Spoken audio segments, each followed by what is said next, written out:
All right. Now, speaking of my mother, she wrote letters to me over the course of the 6.5 years that she cared for my dad after he had a stroke. And her letters were just so honest and so real, and she did not hold anything back. So I was not surprised by her anger, her grief, her guilt, the sadness and the struggle that she had caring for him. But she did surprise me. And this was about 4.5 years after my dad started wearing adult diapers when she wrote this letter.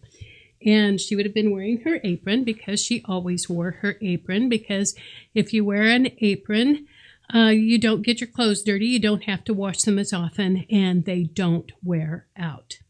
So she would have gone to her desk, and imagine my surprise when I got this letter from her. She said, "Dear Elaine, don't know if I have told you about Quentin's recent obsession with sex. Just out of the blue one morning, he turned to me at breakfast and he said, Madeline, it occurs to me that you don't want to have sex with me anymore." And I said, "That's right, Quentin, that part of our life is over." And then he said, "Well, if you're not willing to have sex with me, would it be okay with you if I had sex with somebody else?" I said, "Sure, why not? You know what? Knock yourself out. Just go for it." For crying out loud. I figured if he could find someone who was willing to have sex with him, she could have all of him. She could deal with his wet depends. She could change his soggy sheets in the middle of the night. She could pick him up off of the floor when he fell, and she could just have him all to herself. Good grief. But then the next morning at breakfast, he turned to me and he said, "Madeline, would you call Avis for me?" He did not want me to rent a car. Avis is the name of the girl that he took to his high school senior prom 60 years ago. Well, of course I didn't want to call Avis, but that was all he could talk about all morning long. He just followed me from room to room saying, "Have you called Avis? When are you going to call Avis? Why haven't you called Avis? Are we going to call Avis now? When are we going to call Avis?" Well, finally, I couldn't take it anymore. So I went to the phone, I picked it up, and I called Avis. I did not tell her why Quentin wanted to see her, but it turns out she and her husband live in Wichita. It's about 50 miles from McPherson, and they were coming to McPherson on Saturday for a funeral. So I said, "Well, why don't we meet at the Red Coach Inn for lunch?" And so she agreed to. Well, I didn't know what to expect from lunch, but when Avis came walking in, she had her oxygen bottle strapped to her walker. And I thought, okay, well, that'll take care of that. So we sat down, we had a nice lunch. I was telling Avis's husband all of the things that I was doing to make it easier to take care of Quentin. Like I had Greg come home and install a ceiling hoist above the bed so that when Quentin was struggling to get out of bed, I could wrap that strap around him, and then I could use that hoist to lift him up so that I could get his feet on the floor and get him out a little easier. And I bought a plastic pad like you see in offices so that I could put it underneath his chair and he could scoot up to and away from the table with less difficulty. And then Avis's husband was telling me all of the things that he was doing to make it easier to care for her. So it was a nice lunch. They're lovely people. We got in the car to go home, and I turned to Quentin and I said, "So, what do you think of Avis now?" And he said, "I think she wants me." So this situation went on for months. And every 10 days to 2 weeks, I would get another letter from Mom about how they had met with Avis and her husband. And honestly, it didn't upset me. My dad didn't have the cognitive reasoning that he once had. He thought he was still capable of farming. He thought he was still capable of carrying my suitcase up the stairs when I came home to visit, and he thought he was still capable of having sex. And if Mom wouldn't have it with him, then if she would just arrange it for him to have sex with somebody else, he would be perfectly capable. So I didn't get that upset or alarmed until one day I got a letter, and I was standing at the kitchen counter reading it, and my husband was sitting over at the table drinking coffee and reading the paper, and I said, "Listen to this." She wrote, "Speaking of jobs, which we weren't, I need for you to do something when you come home next week. I need for you to have the sex talk with your father." And I thought, oh, good Lord, my dad and I have never talked about sex. He's 80 years old. He's been in adult diapers for more than 4 years, and I don't want to be the one to have this conversation with him. But my mother was exasperated. My brothers were furious. My sisters-in-law were disgusted, so it fell on me. Flew home, got Dad in the pickup. We went for a drive to look at the crops, and I saw him looking wistfully out the window at a farmer that was plowing his field. And I said, "Oh, Dad, I'm sorry you can't farm anymore. I know you really miss it." And he said, "I do, but that's not the worst part." And I said, "Really? What is?" And he said, "It's your mother. She's cut me off." And I thought, oh, no. So I pulled the pickup off to the side of the road, and I switched off the ignition, and I said, "Dad, now you listen to me." I said, "The reason that you can't be out there driving a tractor is the same reason that you can't have sex with Mom. It's the stroke and it's the prostate cancer. So, you know what? You are not being nice to her. She is working so hard to take care of you, and this just isn't, it's just not respectful, and it's not nice. And besides that, Dad, it takes a certain amount of physical dexterity to have sex, and you don't have it. You're a big man, she's a little woman, and you could hurt her." And I said, "And for crying out loud, you haven't even thought about the logistics. Mom would have to drive you to a hotel. Avis's husband would have to drive her to the hotel. And then what the heck do you think those two are going to be doing while you're in there trying to have sex? I mean, seriously. Do you think that she's going to take the ceiling hoist down, put it in her purse, then take it in, slip it up on the ceiling of the hotel room, and then help you out?"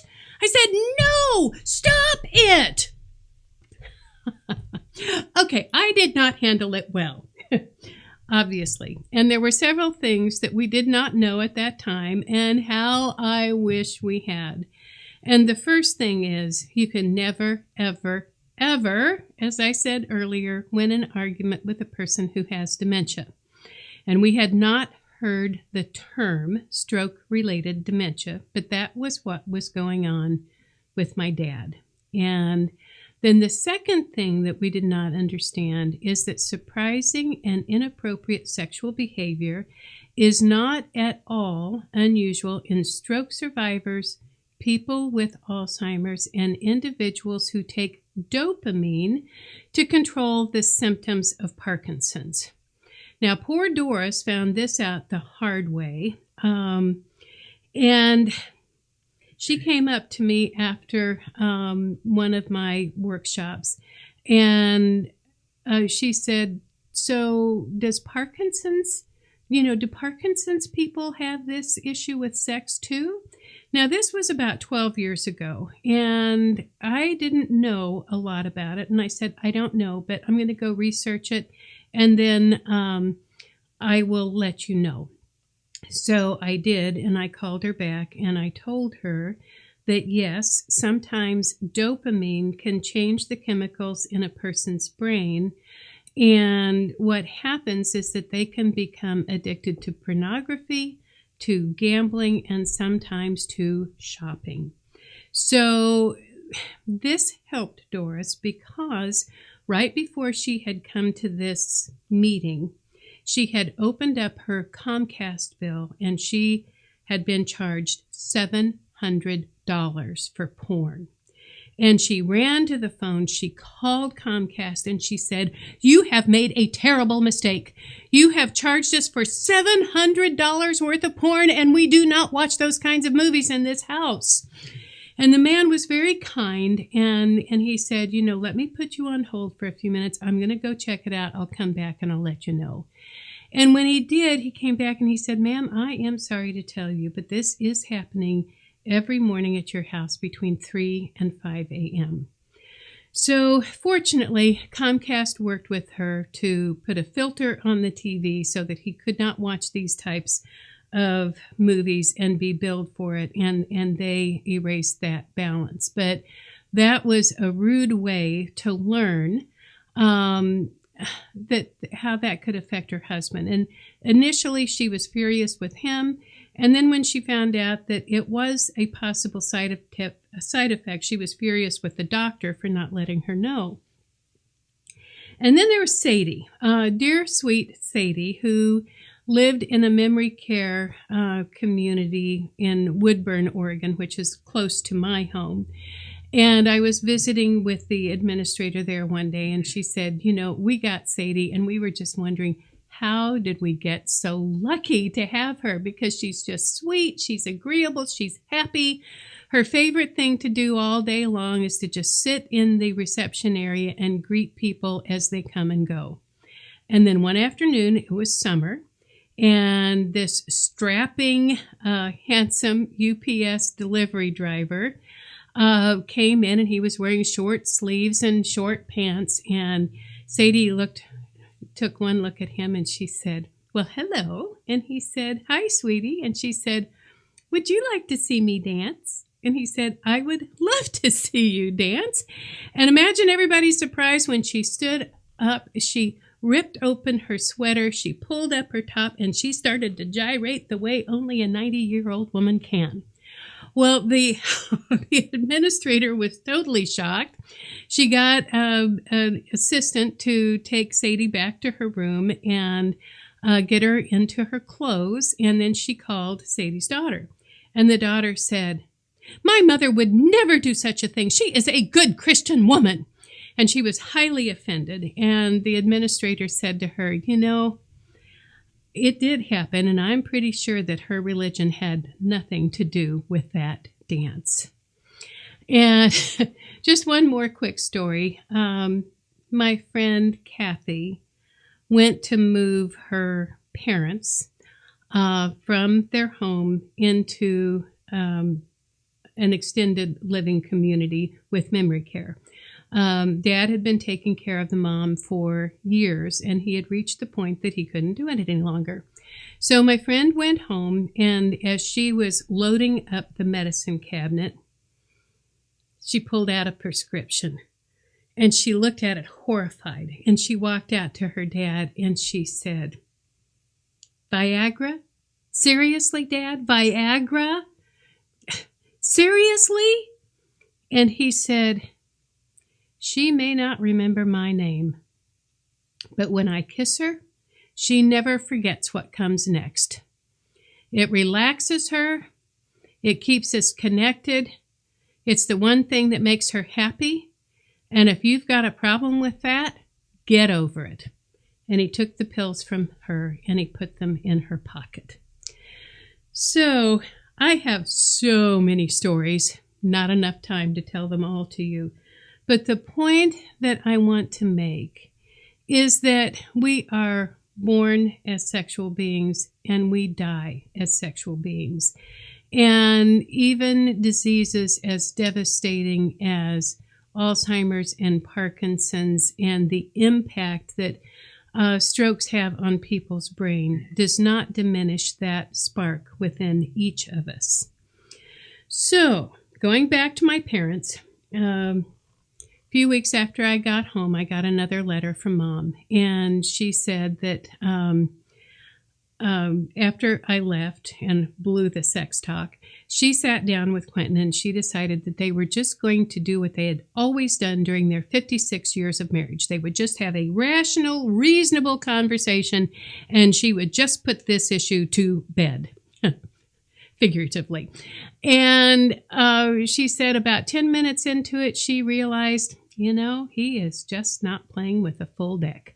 So she decided to just have fun with the story. So she went to the phone, she called Avis, and she said, Avis, guess why Quentin has really been wanting to see you all of these months?